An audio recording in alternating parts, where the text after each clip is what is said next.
আজকে আমি বাংলাদেশের সবথেকে বড় লঞ্চে বরিশাল থেকে ঢাকা যাব। বরিশালে মানুষদের সাথে লঞ্চের একটা আলাদা সম্পর্ক আছে, কিন্তু পদ্মা সেতু চালু হওয়ার পরে আমি আর দীর্ঘ 3 বছর যাবৎ লঞ্চে যাত্রা করি নাই। ঈদের পরে আজকে আবার বাড়ি থেকে ঢাকা যাচ্ছি এবং সেই চিরচেনা লঞ্চে আবার চলে আসছি এবং আজকে লঞ্চ জার্নির অভিজ্ঞতাটা শেয়ার করব।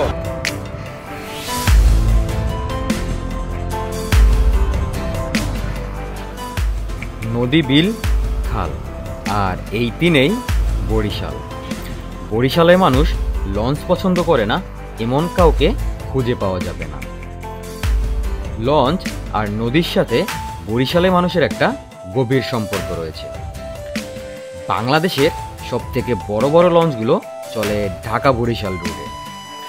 বরিশাল নদী বন্দর কীর্তনখোলা নদীর কোলে অবস্থিত।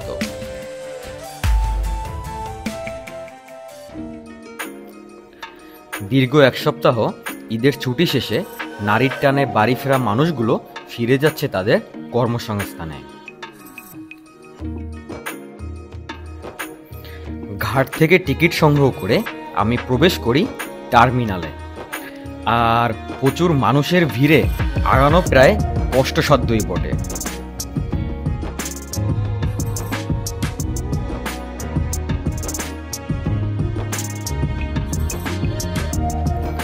দানবের মতো বিশাল বিশাল লঞ্চগুলো ঘাটে সারিবদ্ধভাবে বাঁধা রয়েছে।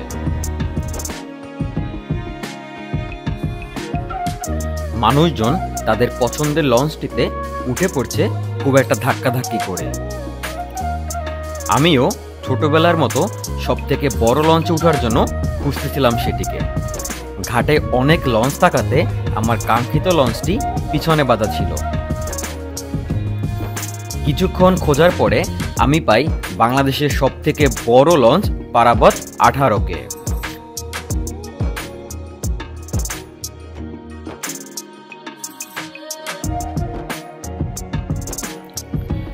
আরেকটা লঞ্চের ভিতর থেকে গিয়ে আমি উঠে পড়ি বাংলাদেশের সবথেকে বড় লঞ্চ পারাবত 18তে।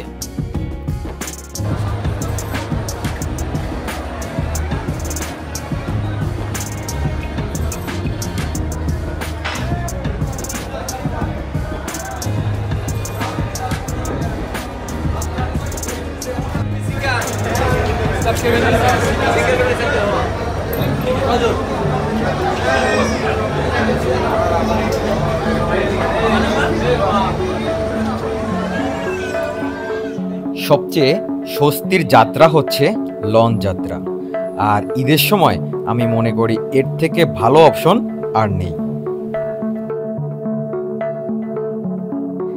ঈদের সময় লঞ্চ জার্নির সবথেকে বড় সুবিধে হচ্ছে লঞ্চে উঠতে পারলেই আপনি যানজট ছাড়াই পৌঁছতে পারবেন আপনার গন্তব্যে। আজকে বরিশাল থেকে ঢাকার উদ্দেশ্যে 11টি লঞ্চ ছেড়ে যাবে। সবকয়টি লঞ্চেই যাত্রী একদম কানায় কানায় পূর্ণ। আমি নিচের ডেক থেকে উপরের ডেকে আসি, কিন্তু কোথাও একটু কোনো জায়গায় ফাঁকা নেই। তারপর চলে আসি দ্বিতীয় ও তৃতীয় তলার কেবিনে। মানুষজন আজকে কেবিনের চলাচলের অংশেও একটু জায়গা নিয়ে বসেছেন। প্রত্যেকটা লঞ্চের সামনে ফাঁকা স্থান, জাহাজ নেভিগেশন রুম, এমনকি 4 তলার ছাদেও মানুষ জায়গা নিয়ে নিয়েছেন। উদ্দেশ্য একটাই, যেভাবেই হোক ঢাকা পৌঁছাতে হবে।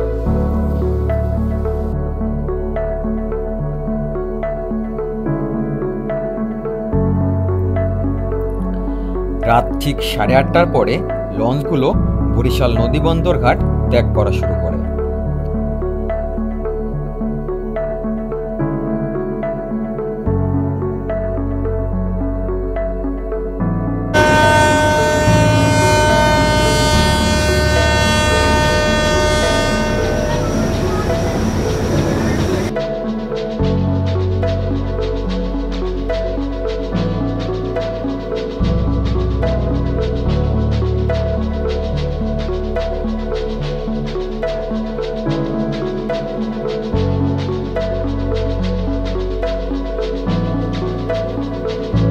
লঞ্চ ছাড়ার পরেই আমি চলে আসি পিছনে ইঞ্জিন রুমের দিকে।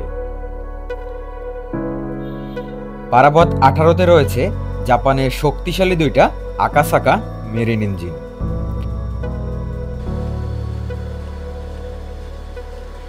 মেরিন ইঞ্জিন সাধারণত বাংলাদেশের পারাবত কোম্পানির লঞ্চ ছাড়া অন্য কোনো লঞ্চে ব্যবহার হয় না।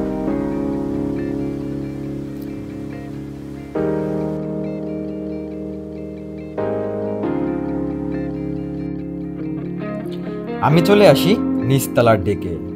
অনেকেই বাড়ি থেকে নিয়ে আসা খাবার এখন খাচ্ছেন রাতের ডিনার হিসেবে।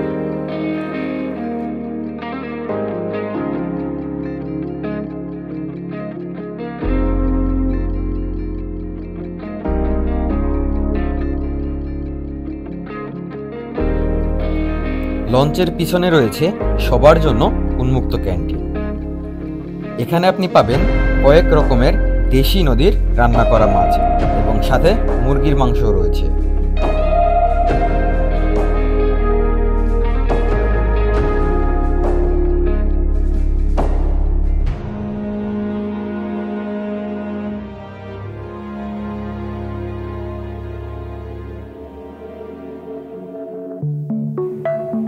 রাত যত গভীর হচ্ছে, বেশিরভাগ মানুষই আস্তে আস্তে ঘুমিয়ে পড়েছেন।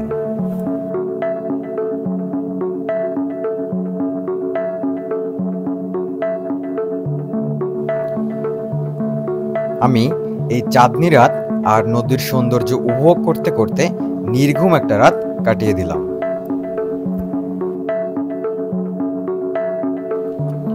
ভোর 5:30টায় আমরা পৌঁছে যাই দীর্ঘ 8 ঘন্টার জার্নি শেষে ঢাকা নদী বন্দরে।